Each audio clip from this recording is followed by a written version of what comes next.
Halo semuanya, sebelumnya perkenalkan dulu, nama saya adalah Adina Septiarani, bisa dipanggil Dinda. Nomor NPM saya adalah 25030100025. Oke, kali ini saya ingin menjelaskan mengenai proyek mandiri fisika dasar, analisis gerak energi sistem partikel. Di sini ada beberapa tujuan dari proyek ini. Saya akan membacakannya satu persatu, yaitu satu, menentukan hubungan antara gaya percepatan kecepatan dan posisi menggunakan prinsip kinematik dan hukum Newton. Yang kedua adalah menganalisis energi kinetik, energi potensial, dan energi mekanik total selama gerak benda. Yang ketiga adalah mempelajari konservasi, momentum, dan energi dalam proses tumbukan antara dua benda.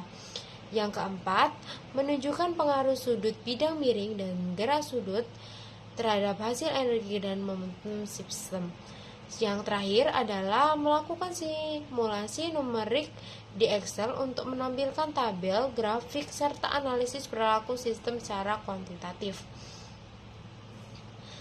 Dengan demikian, proyek ini berfungsi sebagai pengintegrasian konsep-konsep dasar fisika mekanika klasik dalam satu sistem yang koop. Selanjutnya ada landasan teori. Landasan teorinya ini adalah gerak benda di bawah pengaruh gaya dapat dijelaskan melalui hukum Newton 2 yang menyatakan bahwa percepatan benda sebanding dengan gaya Newton yang bekerja padanya dan berbanding terbalik dengan masanya. Jadi, hukum Newton 2 ini memiliki rumus yaitu F sama dengan ma. Itu menurut dari Serway dan Jewett tahun 2019.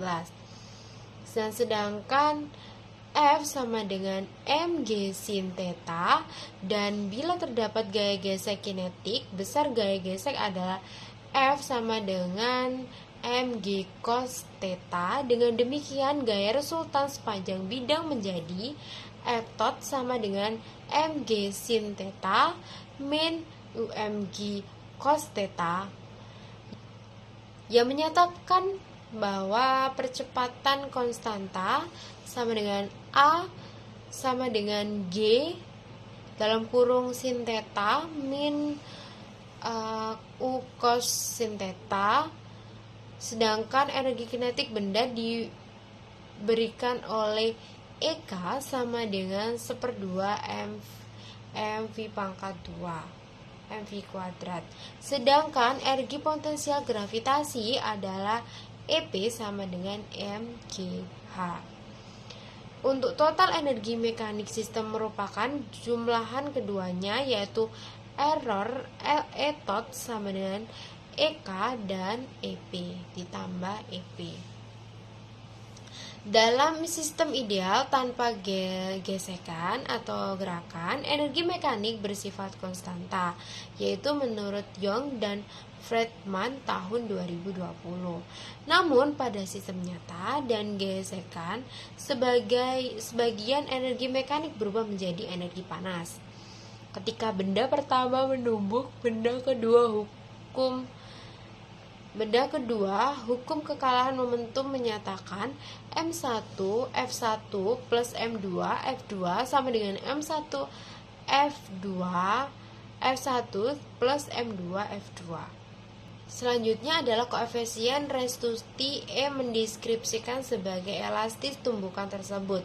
F1 min F2 sama dengan min E dalam kurung F1 min F2 tutup kurung.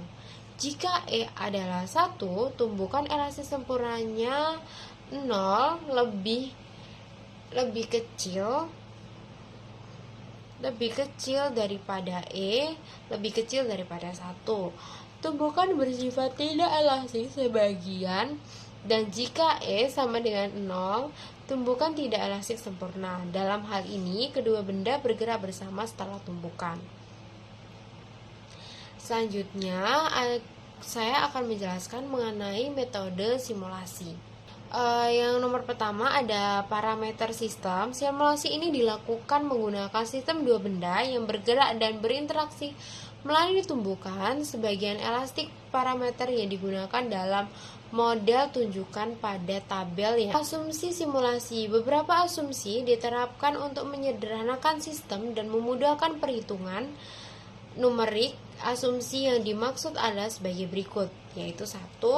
Gerak satu dinamis, yaitu benda dianggap bergerak hanya sepanjang sumbu bidang miring arah X. Sedangkan yang kedua, gaya normal konstanta, yaitu sudut kemiringan relatif kecil sehingga perubahan gaya normal akibat posisi benda diabaikan.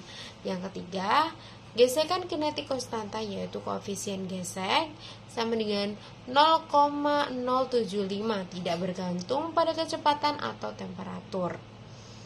Yang keempat, tidak ada hambatan udara, yaitu pengaruh resistensi udara diabaikan. Yang kelima, tumbukan linear, yaitu tumbukan dianggap hanya terjadi sepanjang garis lurus tanpa rotasi atau deformasi.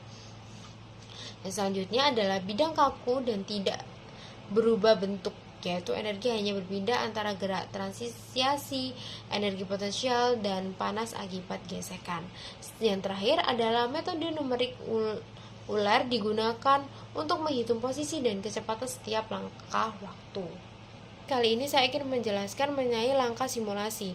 Untuk langkah simulasi adalah dilakukan menggunakan perangkat lunak Microsoft Excel dengan interval waktu delta T sama dengan 0,25 S. Perhitungan numerik dilakukan baris per baris berdasarkan interaksi waktu.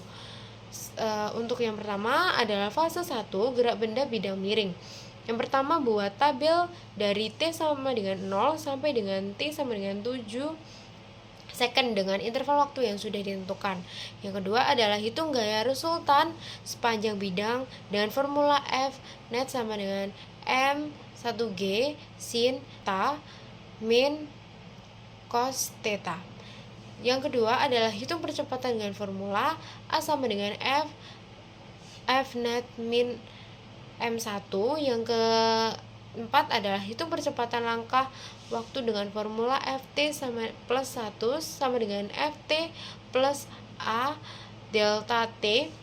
Yang kelima adalah hitung posisi sepanjang bidang dengan formula St plus 1 sama dengan St tambah Ft delta T plus 1/2 A delta T kuadrat.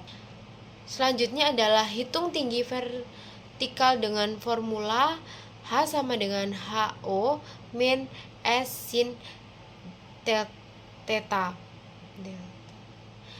Yang selanjutnya adalah hitung posisi sepanjang bidang dengan formula ST plus 1 sama dengan ST plus FT delta T plus 1/2 A delta T kuadrat. Yang selanjutnya adalah hitung tinggi vertikal dengan formula H sama dengan HO min S sin theta. Selanjutnya adalah hitung energi kinetik potensial dan total dengan formula E K1 sama dengan 1/2 M1F kuadrat EP1 sama dengan M1GH EM1 sama dengan EK1 plus EP1. Yang terakhir adalah hitung momentum benda dengan formula P1 sama dengan M1V1. Selanjutnya yang kedua adalah fase 2, gerak benda setelah tumbukan. Yang pertama, kita harus hitung kecepatan setelah tumbukan. Bila tumbukan tidak elastis, sebagian E sama dengan 0,79. Dan rumusnya adalah F1 sama dengan M1 per EM2 per M1 plus M2 F1. Selanjutnya, yang kedua adalah gerak setelah tumbukan diasumsikan di permukaan datar sehingga percepatan hanya disebabkan oleh gesekan A1 sama dengan A2 sama dengan min G. Yang ketiga, interaksi gerak setelah tumbukan dilakukan dengan rumus Euler yang sama, yaitu Ft plus 1 sama dengan Ft plus A delta T St1 plus 1 sama dengan ST plus FT delta T plus per 2 A delta T pangkat 2. Untuk grafik pertama yaitu elastis sempurna. Pada tumbukan elastis sempurna, grafik posisi dan kecepatan menunjukkan bahwa benda satu memantul kembali setelah tumbukan, sedangkan benda dua bergerak maju dengan kecepatan lebih tinggi. Energi total, sistem relatif tetap menandakan energi mekanik hampir terjaga. Selanjutnya, pada grafik tidak elastis, grafik menunjukkan bahwa setelah tumbukan dengan kecepatan yang lebih kecil, energi total sistem menurun karena sebagian energi kinetik berubah menjadi panas atau energi deformasi. Meskipun demikian, grafik menentukan memperlihatkan bahwa momentum total sistem tetap konstanta pada kedua jenis tumbukan. Dan kesimpulan dari materi yang sudah saya jelaskan yaitu adalah berdasarkan hasil simulasi, gerak dan energi sistem partikel di bidang miring menunjukkan keterkaitan antara kinematika, gaya, energi, dan juga momentum. Pada tumbukan elastis, energi mekanik hampir terjaga, sedangkan pada tumbukan tidak elastik, sebagian energi berubah menjadi panas atau deformasi. Sudut bidang miring mempengaruhi percepatan dan kecepatan, sementara gaya gesek menurunkan energi kinetik. Secara keseluruhan, simulasi berhasil menggambarkan penentuan hukum Newton serta prinsip kekekalan energi dan momentum dalam sistem gerak dan tumbukan benda. Segitu dulu materi yang saya ucapkan, kurang lebihnya mohon maaf, dan wassalamualaikum warahmatullahi wabarakatuh.